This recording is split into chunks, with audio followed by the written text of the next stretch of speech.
नमस्कार, बहुत बहुत स्वागत है आप सभी का। आप देख रहे हैं काल चक्र। मैं हूं आपके साथ आशा झा और मेरे साथ कार्यक्रम में मौजूद हैं प्रश्न कुंडली विशेषज्ञ पंडित सुरेश पांडे जी। बहुत बहुत स्वागत है पंडित जी कार्यक्रम में आपका। अनाज दान करके अनहोनी बढ़ी, कपड़े दान करके कंगाली छाई, सोना चांदी दान करके सुख चैन छिन गया। तो दान देने से पहले जरूर देखें काल चक्र। जी हाँ, बहुत महत्वपूर्ण है आज का विषय। हम में से बहुत से लोग ऐसे हैं जो जरूरतमंद लोगों को अन्न, कपड़े, पैसे या बाकी जरूरी सामान देते रहते होंगे, लेकिन क्या आप जानते हैं कि बिना सोचे समझे ऐसी चीजों का दान आपका बड़ा नुकसान करवा सकता है। दान देने से पहले आपको अपनी कुंडली में बैठे ग्रह दशाओं की ओर जरूर ध्यान देना चाहिए, जिससे आपका दान आपकी किस्मत बदल दे, उसका भरपूर फायदा आपको मिले। और इसलिए आज काल चक्र में पंडित सुरेश पांडे जी आपको उन चीजों के बारे में विस्तार से बताएंगे जिनका दान आपको जरूर करना चाहिए। और इसके अलावा अगर इस बीच आपका कोई सवाल है तो आप हमें फोन भी कर सकते हैं। नंबर्स खुल चुके हैं, आपको बता दें नंबर 012066524111। और आइए चर्चा की शुरुआत करने से पहले देख लेते हैं आज का शुभ मुहूर्त। 16 मई 2018 दिन बुधवार। आज ज्येष्ठ शुक्ल पक्ष की, अधिक ज्येष्ठ शुक्ल पक्ष की प्रतिपदा तिथि है दोपहर 2:28 तक। ध्यान दीजिएगा, मैंने कहा है अधिक ज्येष्ठ शुक्ल पक्ष की प्रतिपदा तिथि है। 2:28 के बाद द्वितीया शुरू हो जाएगी। कृत्तिका नक्षत्र सुबह 8:59 तक। इसके बाद रोहिणी नक्षत्र शुरू होगा। राहु काल दोपहर 12 बजे से 1:30 बजे तक। आज सर्वार्थ सिद्ध योग पूरे दिन रात रहेगा। सबसे बड़ी बात आज से ये जान लीजिए कि आज से पुरुषोत्तम महीने की शुरुआत हुई है, जिसको लोध मास भी कहते हैं। इसको पुरुषोत्तम महीना माना जाता है। ये पूरे साल में 3 साल के बाद एक महीना बढ़ जाता है। इस बार ज्येष्ठ का महीना हिंदी का 2 बार रहेगा, अर्थात 30 दिन की जगह 60 दिन रहेगा।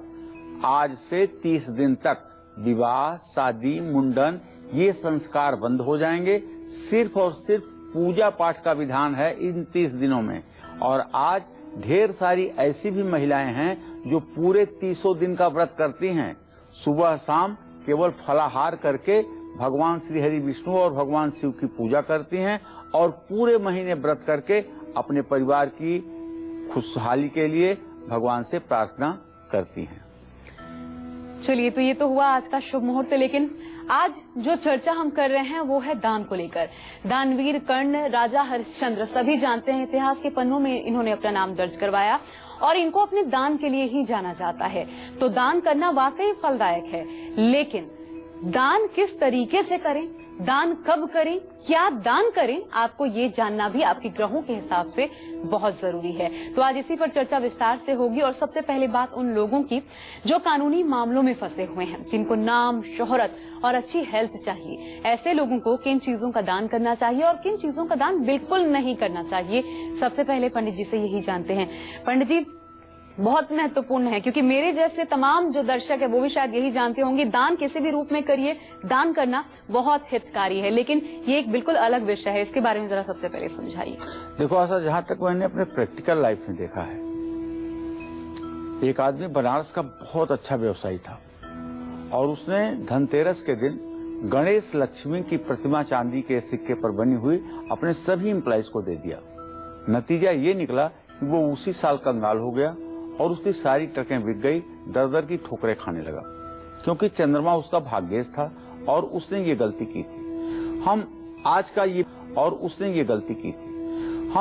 आज का ये विषय लेने का सिर्फ ये मकसद है कि कहीं आप नेकी कर रहे हैं और आपका हाथ तो नहीं जल रहा है, अज्ञानतावश या न जानकारीवश कहीं ऐसा तो आप नहीं कर रहे हैं कि आप अच्छे के लिए कर रहे हैं लेकिन वो बुरा रहा है। इसी विषय की आज चर्चा है। वैसे अन्नदान, वस्त्रदान, भूमिदान, भवन दान, हाथी घोड़े का दान, रत्न का दान, कन्यादान, ये दान की अपने आप में एक कोटि है। लेकिन जो सबसे बड़ा दान है वो है ज्ञान दान। तो आज हम सबसे पहला दान जो है उस पर बात करेंगे, कच्चे अनाज का। जैसे गेहूं का आटा, चावल, दाल, इस तरह के दान की बात कर रहे हैं। कच्चा अनाज दान करना सबसे उत्तम माना गया है, इसीलिए इसको दूसरी भाषा में सीधा भी कहते हैं। पंडित जी को सीधा दे दिया, सीधा का मतलब कच्चे अनाज दे दिया। नाम, शोहरत, अच्छी सेहत पाने के लिए रविवार के दिन गेहूं का दान करना चाहिए। लेकिन अगर आपकी जन्म कुंडली में सूर्य मजबूत है, मेष राशि में है या सिंह राशि में है या उच्च के नवमांश में है, तो गेहूं का दान भूल करके भी नहीं करना चाहिए, वरना आपका आत्मविश्वास कम हो जाएगा। और जिन लोगों को तनाव, डिप्रेशन की शिकायत है, जो डिप्रेशन की दवाइयां खा रहे हैं, जो हर समय निगेटिविटी के शिकार हैं, जिनके मन में हर समय भय बना रहता है, ऐसे लोगों को सोमवार को चावल का दान करना चाहिए। लेकिन जिनको माँ का बढ़िया सुख मिल रहा है, दिमाग से भी जो तेज हैं और जिनके चेहरे पर तेज है, ऐसे लोगों को भूल करके भी चावल का एक दाना भी दान नहीं करना चाहिए। अगर आप किसी कानूनी मुकदमे में फंस गए हैं और मुकदमे में आपको विजय का रास्ता नहीं दिख रहा है, आप कमजोर पड़ रहे हैं, तो मंगलवार को जौ का दान करिएगा। लेकिन अगर बहुत आलसी हैं या जो लोग सेना में हैं, वो लोग जौ का दान बिल्कुल न करें। सेना में, पुलिस में, सीआरपीएफ में रहने वाले लोगों को चाहिए कि ये लोग जौ का दान भूल करके भी ना करें, क्योंकि इनका मंगल अच्छा होता है और मंगल की वस्तुओं का दान करने से मंगल रुष्ट होता है और आजीविका के क्षेत्र में परेशानी उत्पन्न होती है। तो बहुत महत्वपूर्ण है आज की ये चर्चा, क्योंकि दान फलदायी है, ये हम सभी जानते हैं। लेकिन इतना जरूर है कि किस रूप में आप ये दान कर रहे हैं, कब कर रहे हैं, आपके ग्रहों की दशा उस वक्त क्या है, इसकी जानकारी भी आपको होनी चाहिए। और क्योंकि एक लंबा विषय है और बहुत सारी चीजें आज के विषय में सम्मिलित होंगी, तो इतना जरूर आपको बताना चाहेंगे कि अगर किसी कारणवश आप नोट भी नहीं कर पा रहे हैं, याद नहीं रख पा रहे हैं तमाम चीजें, तो इतना जरूर कीजिए, न्यूज़ 24 चैनल सब्सक्राइब कीजिए यूट्यूब पर जाकर, और दोबारा से यही एपिसोड ताकि आप ध्यान रख पाए, आप वहां पे देख सकते हैं। बढ़ते हैं आगे और ये चर्चा जारी रखेंगे, लेकिन उससे पहले राशियों की बात अब कर लेते हैं। और सबसे पहले मेष राशि के जातक, तो आज के दिन क्या है आपका राशिफल, शुभ उपाय, शुभ दान, शुभ रंग और शुभ अंक क्या है आपके लिए, ये भी देखते हैं।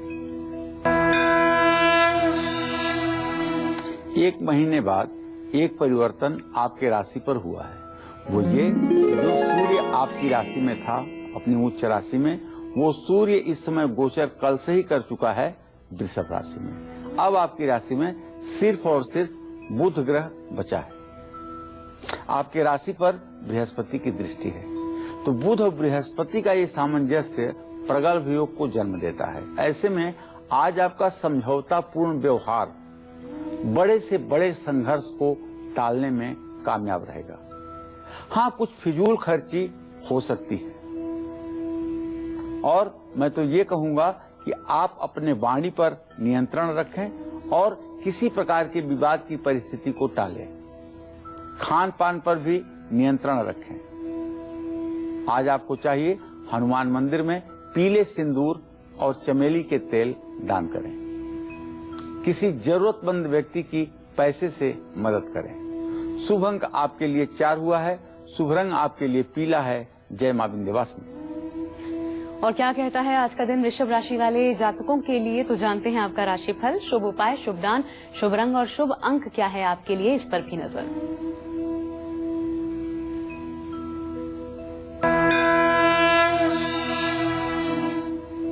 वृषभ राशि में उच्च का चंद्रमा गोचर कर रहा है, ये बहुत बड़ी बात होती है। और वृषभ राशि का स्वामी इस समय कल से मिथुन राशि में गोचर कर गया है।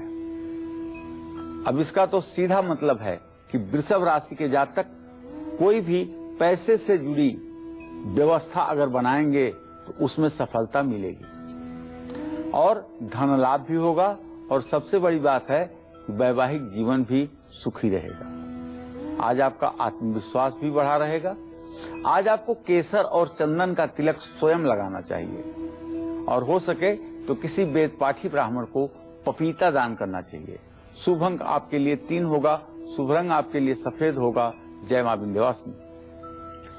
और आगे हम बात करेंगे मिथुन और कर्क राशि वाले जातकों की, लेकिन उससे पहले लौटते हैं अपनी चर्चा पर।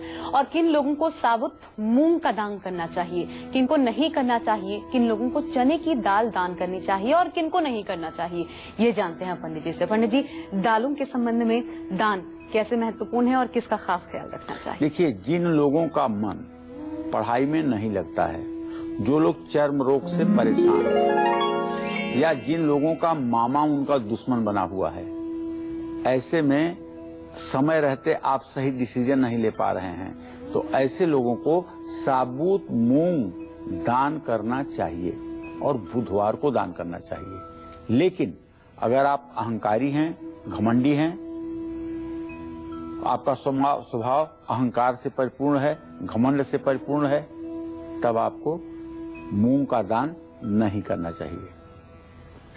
कोई गंभीर बीमारी है तो गुरुवार को चने की दाल किसी पंडित को या धर्म स्थान में या किसी लंगर में आपको दान करना चाहिए।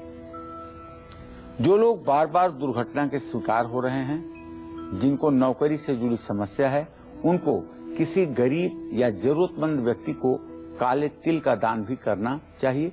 काले तिल की जगह काले उड़द की दाल भी आप दान कर सकते हैं। और सोने चांदी का दान आपके लिए कितना हितकारी है, किनको करना चाहिए, आगे इस पर भी बात होगी विस्तार से। लेकिन अभी चलिए मिथुन राशि वाले जातकों की बात कर लेते हैं। तो आज के दिन का आपका राशि फल, साथ ही उपाय, दान, रंग और अंक क्या है शुभ, ये भी जानिए। देखिए, मिथुन राशि के जातक ये जान लें कि आपके राशि में इस समय 1 अंश 46 कला पर व्यय शुक्र गोचर कर रहा है और शनि की उस पर दृष्टि है। ये योग खराब है, इसलिए बीमारी, दुर्घटना और मानहानि के योग बन रहे हैं। आपके खर्चों में भी वृद्धि होगी। अपने बातचीत की शैली पर, अपने व्यवहार पर संयम बरतने की सलाह है और आज दिमाग में गलतफहमी ना होने दें। आज आपको चाहिए कि अपने गुरु से सन्निकट जाकर या टेलीफोन से आशीर्वाद लें, उनका मार्गदर्शन प्राप्त करें। काले तिल का दान किसी यज्ञशाला में करें। शुभ अंक आपके लिए 2 होगा, शुभ रंग आपके लिए क्रीम होगा। जय मां विंध्यवासिनी। और आगे कर्क राशि वालों की बात करने से पहले एक बार फिर हम आपको बता दें, हर रविवार 3 लकी कुंडली विजेताओं का चयन होता है, उनके नाम की घोषणा होती है और ये सब कुछ आपके पत्रों के आधार पर होता है जो आप हमें भेजते हैं, जिसमें आपके सुझाव भी हों तो और ज्यादा बेहतर है, ताकि दिन पे दिन हम ये कार्यक्रम आपके लिए बेहतर बना पाएं। तो पत्र भेजते रहिए, क्योंकि कई बार जब आप फोन के जरिए खुद हमसे संपर्क नहीं कर पाते हैं तो इन्हीं पत्रों के जरिए लकी कॉलर का भी चुनाव हम करते हैं। तो अपना प्यार कालचक्र की पूरी टीम के साथ, कालचक्र के साथ बनाए रखिए, हमें पत्र भेजते रहिए और देखते रहिए हफ्ते के 7 दिन आपका अपना प्रिय कार्यक्रम कालचक्र, क्योंकि हो सकता है हमारे अगले लकी कुंडली विजेता आप ही हों। आइए बढ़ते हुए आगे बात कर्क राशि वाले जातकों की करते हैं। तो राशिफल, साथ ही शुभ उपाय, शुभ दान, शुभ रंग और शुभ अंक। देखिए, कर्क राशि के जातकों को बताना चाहूंगा कि यद्यपि आपके राशि में राहु तो गोचर कर ही रहा है 14 अंश 37 कला पर, लेकिन आपका राशि स्वामी चंद्रमा इस समय अपनी उच्च राशि में है और अपनी उच्च राशि में होने के नाते वो आपके घर में मांगलिक कार्यों का आयोजन कराएगा। निवेश और नए कार्य के लिए आपका दिन आज का बहुत अच्छा है। आमदनी भी बढ़ेगी भाई, पदोन्नति भी होगी, विवाह और शुभ समाचार का भी योग बनेगा। आज अपने बालों में थोड़ा सा काजल लगा लीजिए और साबुत उड़द और काला कपड़ा दान करिए। शुभ अंक आपके लिए 9 होगा, शुभ रंग आपके लिए सिल्वर होगा। जय मां विंध्यवासिनी। और किन लोगों को चांदी का दान करना चाहिए, किन लोगों को चांदी का दान नहीं करना चाहिए, किन लोगों को गोल्ड, सोने का दान करना चाहिए और किन को गोल्ड का दान बिल्कुल भी नहीं करना चाहिए, बल्कि इससे बचना ही चाहिए, इसके बारे में भी विस्तार से आगे आपको बताएंगे पंडित सुरेश पांडे जी। लेकिन फिलहाल वक्त एक ब्रेक का हो चला है। ब्रेक के बाद लौटेंगे तो कालचक्र में यही चर्चा जारी रहेगी। देखते रहिए आपका अपना खास कार्यक्रम कालचक्र। ब्रेक के बाद बहुत बहुत स्वागत है आप सभी का एक बार फिर। आप देख रहे हैं कालचक्र। और अगर आप सोच रहे हैं कि दान देने से आपका बुरा समय टल जाएगा, आपके सितारे आपका साथ देने लगेंगे, तरक्की आपके कदम चूमेगी, तो दान देने से पहले जरूर देखें आज का कालचक्र, क्योंकि एक दान आपके बैड लक को गुड लक में बदल सकता है। वहीं वो दान आपकी मुसीबतों को भी कई गुना बढ़ा भी सकता है, और इसलिए दान देते समय कुछ बातों का खास ध्यान रखें। तो चलिए अब बढ़ते हैं आगे और बात करते हैं उन लोगों की जो चांदी या सोने का दान करते हैं। ऐसे लोगों को किस मुश्किल घड़ी में दान करना चाहिए और किस स्थिति में दान नहीं करना चाहिए, ये हम जानते हैं पंडित जी से। पंडित जी, अव्वल तो सोने या चांदी का दान जो है हर एक के लिए संभव ही नहीं, लेकिन जो लोग करते हैं उन पर लक्ष्मी कृपा होगी, और जब करते हैं तो वो कृपा बनी रहे, इसके लिए क्या? देखो, ऐसा है कि ये जो हमारे नवग्रह हैं, इनकी 9 अलग अलग धातुएं हैं। जैसे सूर्य का धातु जो है वो तांबा माना जाता है, चंद्रमा का धातु चांदी है, मंगल का धातु तांबा है, बुध का धातु सोना और कांसा है, बृहस्पति का धातु सिर्फ सोना है, शुक्र का धातु भी चांदी है, और शनि का धातु लोहा है, राहु का धातु भी लोहा है, और केतु की दशा में या केतु का जो धातु है वो कभी सोना भी होता है और कभी लोहा भी होता है। तो जो ग्रह आपके लिए खराब होंगे, जैसे ज्योतिष की भाषा की बात कर रहा हूं, जो ग्रह आपके द्वितीय भाव, अष्टम भाव, सप्तम भाव, छठवें भाव और 12वें भाव के स्वामी हों, उनसे संबंधित धातुओं का यदि आप दान करेंगे तो आप दिन दूना रात चौगुना सुखी होंगे। लेकिन जो आपके शरीर भाव का स्वामी है, जो आपके संतान भाव का स्वामी है, जो आपके भाग्य भाव का स्वामी है, ऐसे ग्रहों का यदि आप धातु दान करते हैं तो इसका मतलब आप बीमार होंगे, आपका संतान सुख प्रभावित होगा और आपका भाग्य अस्त होगा। मैं डरा नहीं रहा हूं, मैं तो अपने दर्शकों को एक सही मार्गदर्शन के रास्ते पर लाना चाहता हूं कि आप करें नेकी और जले आपका हाथ, यह अज्ञानतावश हो सकता है। इसलिए कभी कभी आप भी कहते हैं कि मैं लोगों के साथ अच्छा करता हूं लेकिन प्रतिक्रिया मुझे बुराई में मिलती है। तो उसका यह भी कारण है कि आपको क्या करना चाहिए, क्या नहीं करना चाहिए। ये हर व्यक्ति के जन्म कुंडली में अलग अलग बातें हैं, एक जैसी बातें सबके लिए नहीं है। इसीलिए कहा गया ना, किसी के लिए बैगन बैरी और किसी के लिए बैगन पंथ।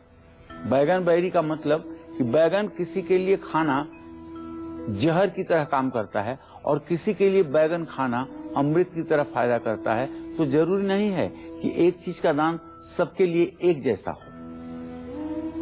अब धातुओं का दान विशेष दशाओं में ही करें। यह दान उसी व्यक्ति को करें जो दान की गई चीज का प्रयोग करे। धातुओं का दान करने से आई हुई विपत्ति निश्चित रूप से टल जाती है। अगर आप चाहते हैं कि उच्च पद की प्राप्ति हो तो आप सोने का दान करिए। और ये सोने का दान किसको करेंगे? जैसे मां विंध्यवासिनी का मंदिर है विंध्याचल में, वहां माता को सोने का छत्र चढ़ाइए। वैष्णो देवी में सोने का छत्र चढ़ाइए। कोल्हापुर में महालक्ष्मी का मंदिर है, वहां आप सोने का छत्र चढ़ाइए। इस जन्म में आप राजा हैं तो अगले जन्म में आप चक्रवर्ती सम्राट बनेंगे। लेकिन अगर आपकी कुंडली में शरीर भाव का या संतान भाव का या भाग्य भाव का या कर्क राशि का बृहस्पति है तो आप भूल करके भी 1 ग्राम सोने का दान ना करें। अब तो बात आपके समझ में आ गई होगी। यदि बृहस्पति आपके लिए फेवरेबल है, लाभकारी है, आपका आत्मकारक है, कर्क राशि का है, तो आपको भूल करके भी 1 ग्राम सोने का दान नहीं करना चाहिए। लेकिन ये सोना आप अपनी बेटी को कन्यादान के समय दे सकते हैं, वहां इस नियम का अपवाद हो जाएगा। दामाद को भी दे सकते हैं, वहां इस नियम का अपवाद हो जाएगा। अगर आप रोगों से परेशान हैं, बीमारियों से परेशान हैं, एनीमिक हो गए हैं, शरीर में खून की कमी हो गई है, डिप्रेशन अवसाद की स्थिति है, मां हर समय बीमार रहती है, तो आपको चंद्रमा का दान करना चाहिए। लेकिन अगर चंद्रमा मजबूत है, माँ का सुख अच्छा है, मन मजबूत है, तो भूल करके भी आपको चांदी का दान नहीं करना चाहिए। कानूनी मामलों में जीत के लिए, दुश्मनों को भयग्रस्त बनाने के लिए और कर्ज से जल्दी मुक्ति पाने के लिए आप मंगलवार को तांबे का लोटा या तांबे का पंचपात्र किसी मंदिर के पुजारी को दान करना चाहिए। लेकिन यदि आप साहस और पराक्रम की ही जीविका करते हैं, हिम्मत की ही जीविका यदि आपकी है, रोज आप खतरों से खेलते हैं, तो भूल करके भी आपको तांबे का दान नहीं करना चाहिए। अगर आपके नौकरी में दिक्कत आ रही है, नौकरी जाने वाली है, आपको ये इंफॉर्मेशन मिल चुकी है कि अब आपकी सेवा समाप्त होने वाली है, तो निसंदेह आप लोहे का तवा, लोहे का चिमटा, लोहे की कड़ाही, ये सारी चीजें आप किसी जरूरतमंद बुजुर्ग को शनिवार को दान करनी चाहिए। इससे आपके नौकरी पे आया हुआ संकट दूर हो जाएगा। लेकिन यदि आपकी जन्म कुंडली में शनि तुला राशि में है, उच्च राशि में अपने है, और शनि आपकी कुंडली का लग्नेश, पंचमेश और नवमेश है, तो भूल करके भी आपको इलेक्ट्रॉनिक सामान या लोहे का दान नहीं करना चाहिए। नहीं तो इससे आपकी सेहत, आपका संतान सुख और आपका भाग्य प्रभावित होगा। और इसलिए कहा जाता है ज्ञान हो तो बेहतर, लेकिन आधा अधूरा नहीं, क्योंकि ये बेहतर नहीं बल्कि आपके लिए बेहद खतरनाक हो जाता है। तो इसलिए दान करने से पहले इन बातों का ध्यान जरूर दीजिए। और हमारे तमाम वो दर्शक जो इस वक्त हमें देख रहे हैं और जिनकी हमेशा से शिकायत रहती है कि अक्सर उनका फोन मिल नहीं पाता है, इसका एक कारण ये भी होती है कि स्वाभाविक चर्चा हो जाती है, जिसके चलते हम कई बार फोन कॉल्स ले नहीं पाते हैं। दूसरा, लाइंस बहुत ज्यादा बिजी होती है तो भी नहीं ले पाते हैं फोन कॉल्स। तो ऐसे में आपके लिए यही सुझाव है कि आप हमें पत्र भेजिए, क्योंकि पत्रों के माध्यम से लकी कुंडली विजेताओं के नाम की घोषणा तो होती ही है, चुनाव होता ही है, लेकिन इसके अलावा हम उन्हीं पत्रों में से लकी कॉलर्स का भी चुनाव करते हैं, जिनसे हमारी टीम खुद संपर्क साधती है, आपसे बात करती है और फिर पंडित जी आपकी समस्याओं का समाधान आपको देते हैं। तो अपना प्यार बरकरार रखिए, पत्र भेजते रहिए, और हाँ, सुझाव है तो वो भी लिखना मत भूलिए। आइए बढ़ते हैं आगे और बात सिंह राशि वाले जातकों की कर लेते हैं। तो आज के दिन का राशिफल आपके लिए क्या कहता है, शुभ उपाय, शुभ दान, शुभ रंग और शुभ अंक क्या है, ये भी जानिए। अब सिंह राशि का गोचर तो थोड़ा सा परिवर्तित हुआ है। जैसे भाग्य स्थान में सूर्य था, अब वो आजीविका के स्थान में आ गया, और आजीविका के स्थान में शुक्र था, अब वो आमदनी के स्थान में आ गया। तो इसका जो अंतर आपके जीवन पे आएगा वो ये होगा कि आपका वर्चस्व बढ़ेगा, आत्मविश्वास बढ़ेगा और आपकी पदोन्नति होगी। पिता और पैतृक संपत्ति से आपको लाभ मिलेगा। प्रॉपर्टी और गाड़ी से जुड़ा काम करने के लिए बहुत ही अच्छा दिन है आपका। आज आपको चाहिए कि भगवान सूर्य को केसर जल में डाल करके उससे अर्घ दें और कहें, ओम ब्रह्म स्वरूपिणे सूर्य नारायणाय नमः। इस मंत्र को 3 बार बोलें और 3 बार जल दें। आज आपको भगवान श्री हरि विष्णु के मंदिर में गेहूं का आटा दान करना चाहिए। शुभ अंक आपके लिए 3 होगा, शुभ रंग आपके लिए लाल होगा। जय मां विंध्यवासिनी। और आगे अपनी चर्चा पर लौटे उससे पहले बात कन्या राशि वाले जातकों की भी। चलिए आपका भी इंतजार खत्म किए देते हैं और आपको बताते हैं आज का दिन आपका कैसा बीतेगा, यानी आपका राशिफल, साथ ही शुभ उपाय, शुभ दान, शुभ रंग और शुभ अंक। कन्या राशि के भाग्य स्थान में आज चंद्रमा और सूर्य की स्थिति बनी हुई है। 1 डिग्री पर सूर्य है तो 9 डिग्री पर चंद्रमा है। इसका सीधा मतलब ये निकलेगा कि आज आपको आर्थिक लाभ मिलने वाला है। विदेश और तीर्थ यात्रा के योग भी बनेंगे। स्वास्थ्य भी आपका अच्छा रहेगा, लेकिन अपने उच्चाधिकारियों के मुंह ना लगें, उनसे संभल कर रहें। शुभ उपाय, लौंग काले कपड़े में बांध करके अपने पास रखिए। गौशाला में हरा चारा दान करें। शुभ अंक आपके लिए 7 होगा, शुभ रंग आपके लिए हरा होगा। जय मां विंध्यवासिनी। और चलिए इस वक्त हमारे साथ एक कॉलर मनीषा जी गुजरात से फोन लाइन पे मौजूद हैं। बहुत स्वागत है मनीषा, कालचक्र में आपका। पंडित जी से अपना सवाल पूछिए। हेलो पंडित जी, नमस्ते। हाँ नमस्ते मनीषा जी। पंडित, मुझे अपने लड़के के बारे में पूछना है। जी। वो उसका जन्म समय ये है 9:17 के रात में और 2/5/2001। जी। वो पढ़ने में थोड़ा बहुत ही कम रुचि रखता है। ऐसा है मनीषा, आपके पुत्र भाव का स्वामी बृहस्पति है और उससे पंचम भाव का स्वामी मंगल है। प्रश्न काल में बृहस्पति और मंगल चतुर्थ दशम की स्थिति में हैं। बेटा आपका 17 साल का हो चुका है, 18वां साल लगने वाला है और पढ़ाई में इसकी मन स्थिति नहीं लग रही है। अगर आप चाहती हैं कि बेटा पढ़ाई में सचमुच में आपके सपनों को साकार करे तो आप छोटा सा उपाय करिए। बृहस्पतिवार के दिन, बुधवार के दिन किसी केले के पेड़ के पास जाइए, हाथ जोड़िए और प्रणाम करिए और कहिए कि हे वृक्षदेव, कल मैं अपने पुत्र के लिए आपकी थोड़ी सी जड़ लेने आऊंगी, उसके लिए आप क्षमा करेंगे और हमारे पुत्र का कल्याण करेंगे। ये कह के घर आइए। फिर बृहस्पतिवार को उसी केले के पेड़ के नीचे जाकर के थोड़ी सी जड़ मिट्टी से निकालिए ताकि केले के पेड़ को नुकसान भी ना हो, और उसे धो पोंछकर पीले धागे में या पीले कपड़े में बांधकर बेटे के दाहिने बांह पर बृहस्पतिवार को बांध दीजिए।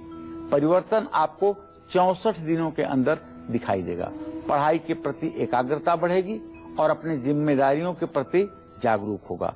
64 दिन के बाद उस केले की जड़ को निकालकर जल में प्रवाहित करेंगे, फिर दूसरी केले की जड़ बांध लेंगे। ये उपाय 4 बार करना है और 4 बार में बच्चे के अंदर जो गंभीरता आएगी, जो स्थिरता आएगी, उससे आपका मन अवश्य प्रसन्न होगा, इसमें कोई दो राय नहीं।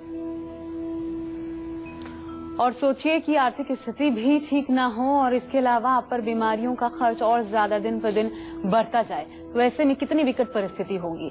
तो अगर आपकी आर्थिक स्थिति डामाडोल हो रही है, बीमारियों पर पैसा खर्च हो रहा है, तो ऐसे में आपको किन चीजों का दान करना चाहिए, पंडित जी से ये जानते हैं। पंडित जी, ये दोनों स्थितियां ऐसी हैं जो बेहद गंभीर बना देती है किसी सिचुएशन को, ऐसे में किस चीज का दान करें? देखो, ये तो सही बात है कि ऋण, रोग और दरिद्रता, ये तीनों चीजों को हमारे सनातन धर्म में एक तरह का अभिशाप माना गया है।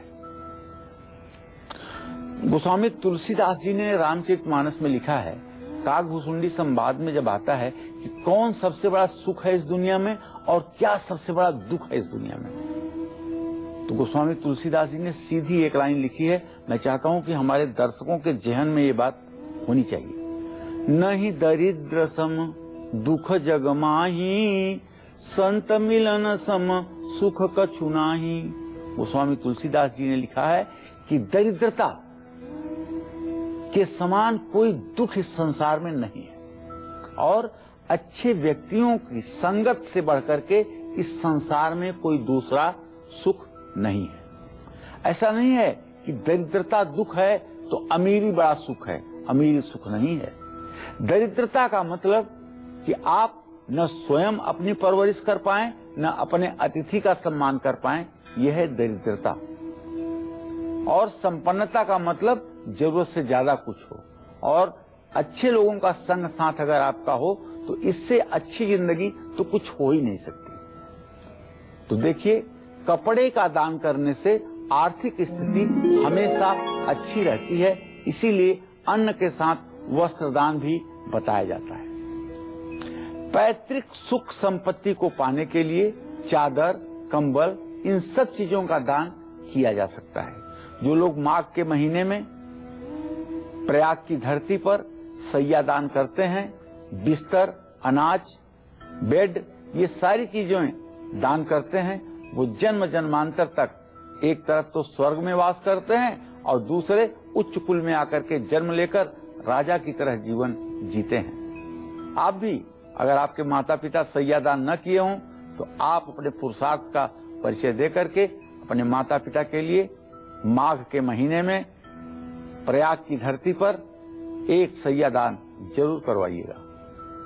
अगर बीमारियों पर पैसा खर्च हो रहा है तो नए और चमकदार कपड़ों का दान करें।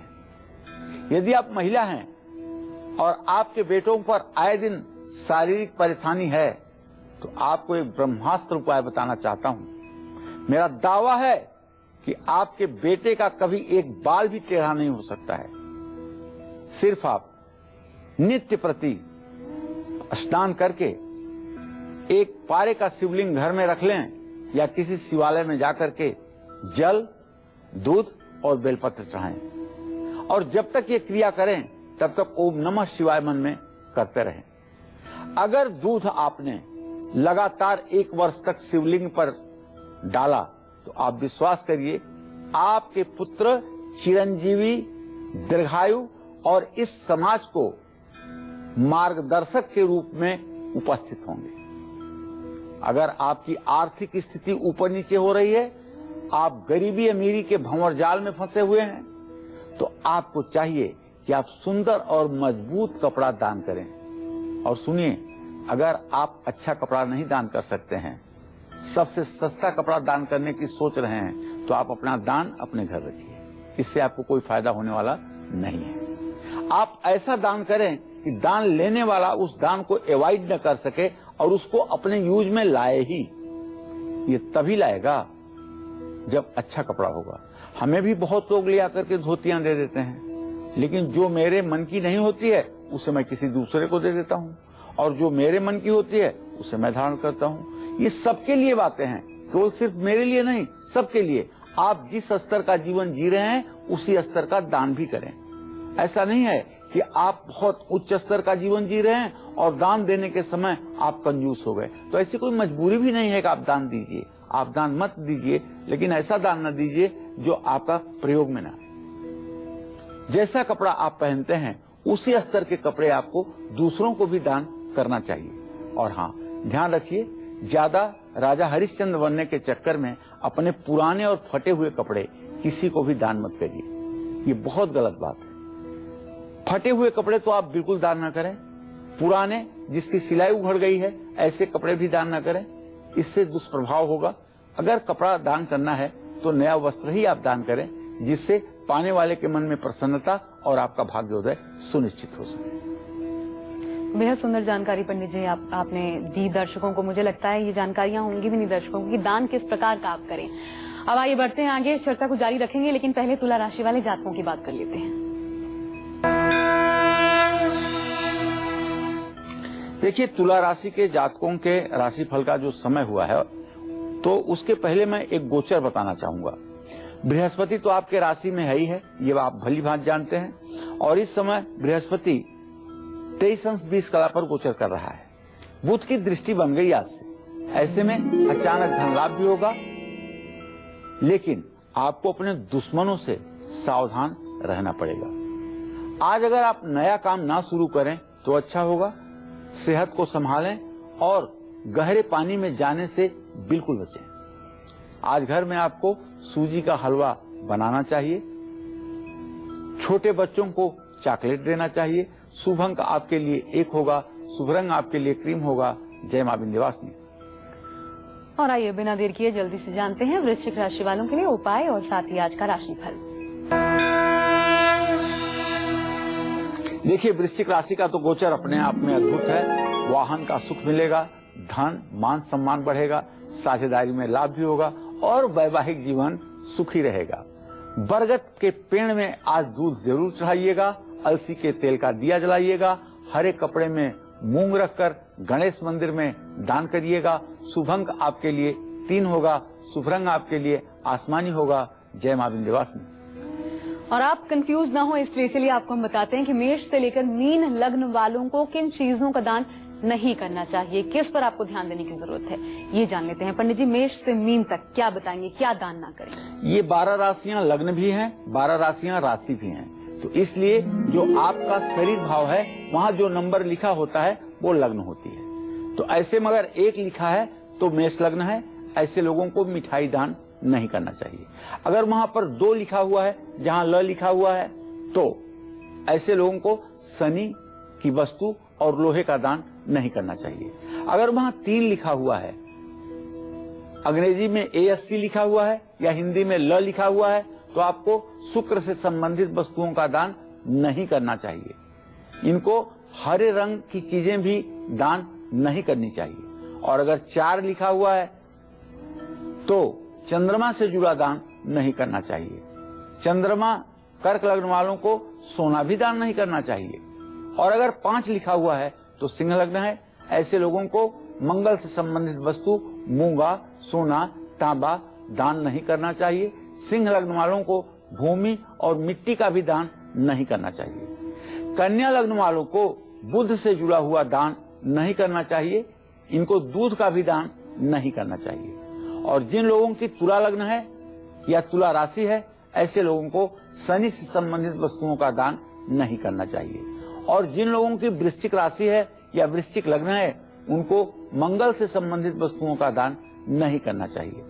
पीले रंग की चीजों का भी दान नहीं करना चाहिए। धनु राशि के जातकों को सूर्य के से संबंधित वस्तु जैसे तांबा, गेहूं, इसका दान नहीं करना चाहिए।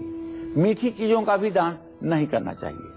मकर लग्न वालों को शुक्र से संबंधित वस्तु जैसे चांदी, हीरा, सफेद वस्त्र, रेशमी कपड़े और सुगंधित तेल का दान नहीं करना चाहिए। कुंभ लग्न वालों को शनि से संबंधित दान तवा, चिमटा, कड़ाही, कब्बल, चाकू, तेल, काली उड़द की दाल, ये सब दान नहीं करना चाहिए। हरे रंग की चीजों का भी दान करने से आप बचें। इसी तरह से मीन लग्न या मीन राशि हो तो मंगल से संबंधित वस्तु जैसे सोना, तांबा, मूंगा, इन चीजों का दान नहीं करना चाहिए। तो ये बेहद खास जानकारी 12 राशि वालों के लिए थी। और आइए बात धनु राशि वाले जातकों की कर लेते हैं।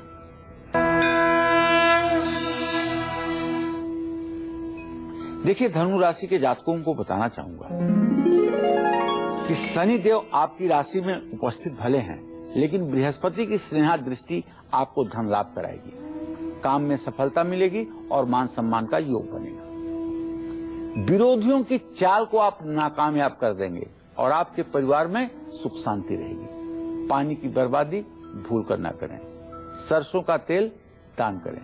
शुभ अंक आपके लिए 2 होगा। शुभ रंग आपके लिए नीला होगा। जय मां विंध्यवासिनी। और क्या नहीं दान करना है, अगर याद नहीं कर पाए तो सिर्फ YouTube पर जाइए, News 24 सब्सक्राइब कीजिए और फिर यही एपिसोड दोबारा देखिए। वक्त एक ब्रेक का, लेकिन ब्रेक के बाद मकर, कुंभ और मीन राशि वालों की किस्मत आज कैसी रहने वाली है, कौन से उपाय आपकी हर उलझन को सुलझा सकते हैं, ये जानेंगे पंडित सुरेश पांडे जी से। लौटते हैं इस छोटे से ब्रेक के बाद। देखते रहिए काल चक्र। ब्रेक के बाद स्वागत है आपका। आप देख रहे हैं काल चक्र और चलिए अब बात करते हैं मकर राशि वालों की और जानते हैं कि आज उनका भाग्य कितना मजबूत है।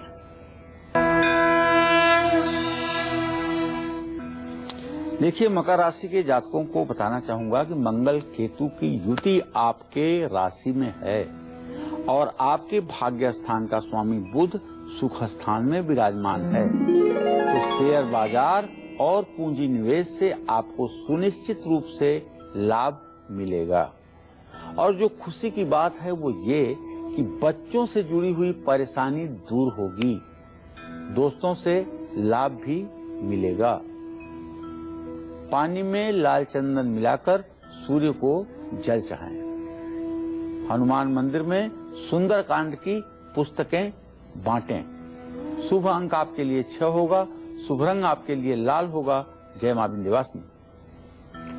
और हमारे साथ मुकुल जी, हमारे लकी कॉलर, इस वक्त फोन लाइन पर बेंगलुरु से जुड़े हुए हैं। बहुत बधाई हो मुकुल आपको। पंडित जी से अपना सवाल पूछिए। चलिए, संपर्क टूट गया, लेकिन मुकुल वो थे जिन्होंने हमें पत्र लिखा था और लकी कॉलर के रूप में उनका चुनाव किया गया था। दीपेश हमारे साथ द्वारका से जुड़ चुके हैं फोन लाइन पर। दीपेश, स्वागत है कालचक्र में आपका। पंडित जी से अपना सवाल पूछिए। जी, हमें अपने बच्चे के बारे में पूछना है। बच्चे का डेट ऑफ बर्थ है। जी जी, हमें अपने बच्चे के बारे में पूछना है। बच्चे का डेट ऑफ बर्थ है, वो क्या बोलते हैं, 22/8/2007। जिसकी कुंडली में क्या पितृदोष है? कोई पितृदोष नहीं है। अभी 11 साल का बच्चा है। अभी ये सब उसके दिमाग में मत डालो। पितृदोष और काल सर्प दोष, ये सब बच्चे के दिमाग में मत डालो, वरना उसकी दिमाग, उसकी बुद्धि अभी से कुंठित हो जाएगी। और ये कहने वाले लोगों से सावधान रहो। अभी उसकी माँ हो, तुम जिंदा हो और उसको पितृदोष लग गया। जिसके माँ बाप जिंदा है उसको कैसे पितृदोष लग जाएगा? पितृदोष उनको लगता है जिनके माता पिता मर चुके हैं, जिनका श्राद्ध नहीं हो रहा है, जिनका कर्म नहीं हो रहा है, उनको पितृदोष लगते हैं। तो इस तरह के बकवास के चक्कर में मत पड़िए और बच्चे को अच्छी शिक्षा दीजिए और इन सब बातों को मत मानिए।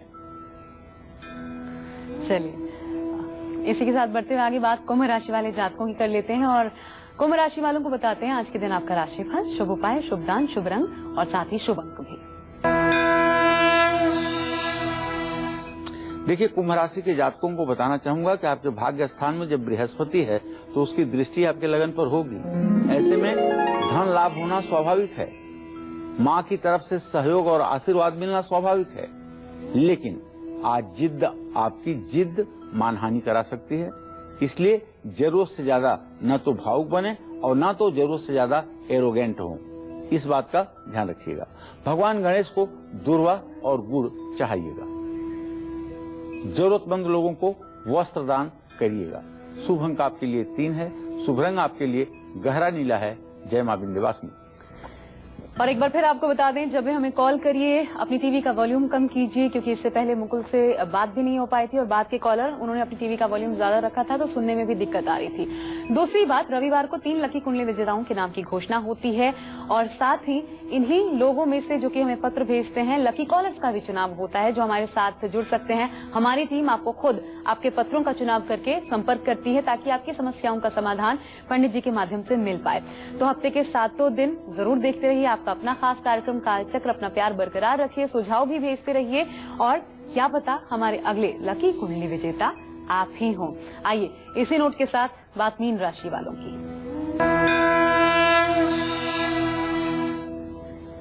देखिए, मीन राशि की बात करें तो